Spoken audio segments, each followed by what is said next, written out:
ભારત રત્ન કવિ, આદર્શ રાજકારણી અને ભૂતપૂર્વ વડાપ્રધાન શ્રદ્ધેય સ્વર્ગીય અટલ બિહારી વાજપેયીની બાનમાં ભારતમાં દર વર્ષે તેઓની તારીખ 25 ડિસેમ્બરના રોજ જન્મ જયંતિ સુશાસન દિવસ ગુડ ગવર્નન્સ ડેની ઉજવણી કરવામાં આવે છે।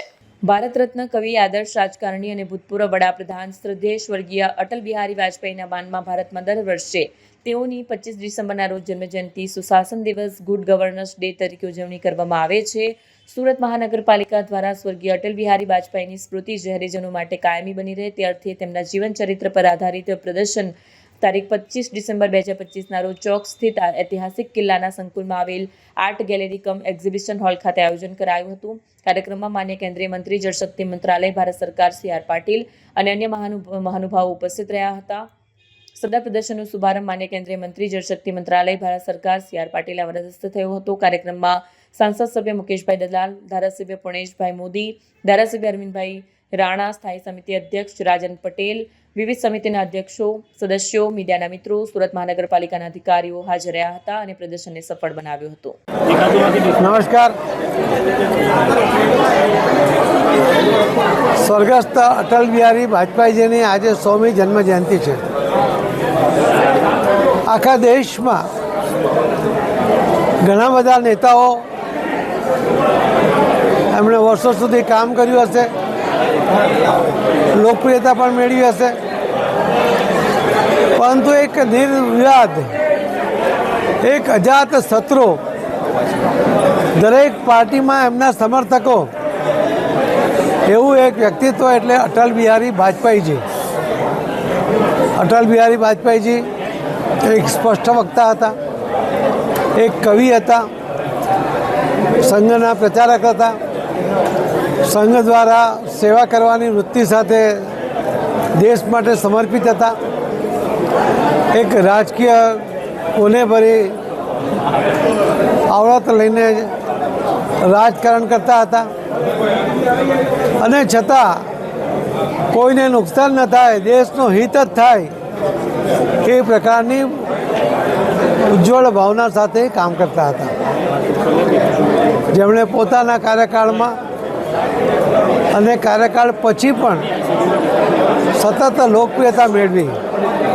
એમની વાકછટાને કારણે, એમની ચતુરાઈ અને શબ્દનો ભંડાર જેમની પાસે હતો એના કારણે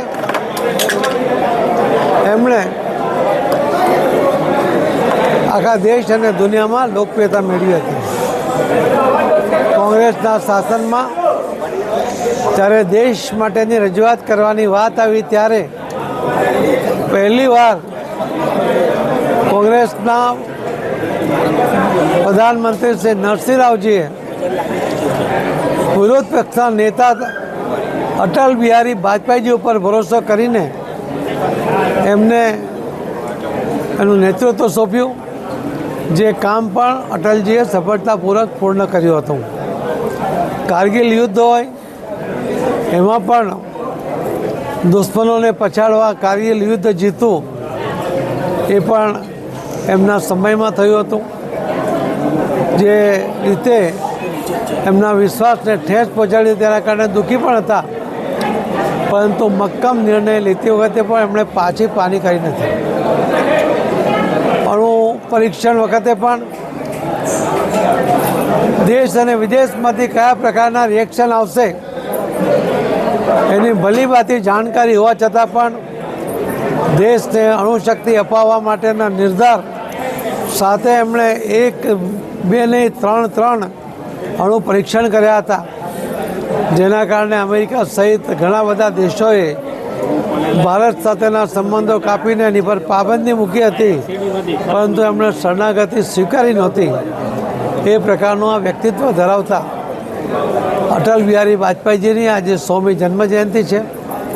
ભારતીય જનતા પાર્ટીના કાર્યકર્તા તરીકે હું અને અમે સૌ એમણે કરેલા પચીનો ઉપર આગળ ચાલીને એમની જે સેવા કરવાની ભાવના હતી એને પણ ધ્યાનમાં રાખીને આ દેશના હિતમાં જે કોઈ નિર્ણય કરવા પડે એ કરવા માટે અમે બધા કટિબદ્ધ છીએ, એવો અમે સંકલ્પ પણ કરીએ છીએ। આજે સુરત મહાનગરપાલિકા દ્વારા સુરતના મેયર શ્રી દક્ષેશભાઈ માવાણી અને સ્ટેન્ડિંગ ચેરમેન શ્રી રાજનભાઈ પટેલ એમણે એક નિર્ણય કર્યો છે કે કતારગામ જે ઓડિટોરિયમ છે એમાં પણ અટલ બિહારી વાજપેયીજીનું નામ આપવું અને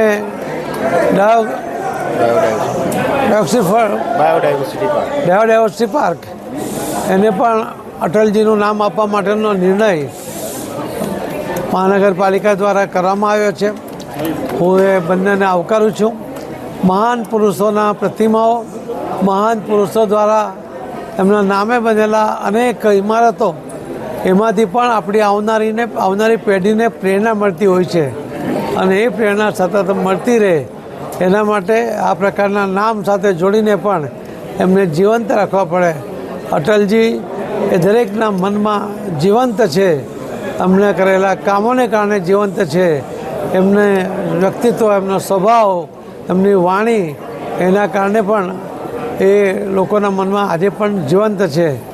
એવા વ્યક્તિનો આજે 100મી જન્મજયંતિ નિમિત્તે અમે સૌ એમને આજે સવારે અહીં એમનો જે ફોટોની પ્રદર્શની રાખી હતી એ કાર્યક્રમ કરીએ છીએ. સાંજે પણ અમે કાર્યક્રમ કરીએ છીએ.